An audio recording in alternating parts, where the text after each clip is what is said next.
हे प्रोडक्ट जे आहे आपण स्पायरो कन्झर्वेशन म्हणजे आता चिमण्यांची जात कमी होत चालली आहे हा. म्हणून आपण हे ओरिजिनल भोपळ्यापासून हे घरटं बनवलेलं आहे. बर.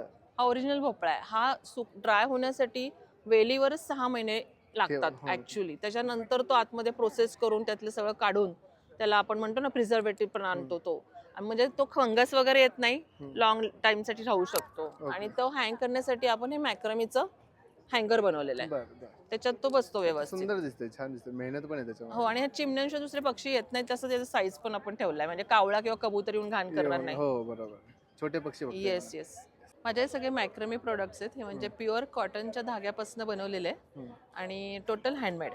मशीन किंवा सुई कुठलीही न वापरता आपण हे प्रोडक्ट्स केलेले आहेत. बर. तर आता हे सगळे प्रोडक्ट्स प्रत्येकाचं यूज वेगवेगळं आहे. हा. हे आपण आता हॉलमध्ये एखादा कॉर्नर आपल्याला कव्हर करायचं असेल तर तिथे आपण हा पीस लावू शकतो. बर. याला 2 आपण कप्पे केले म्हणजे एखादा स्टॅच्यू किंवा एखादा कॅक्टस बसतं हा. दिसायला आणि कोणाला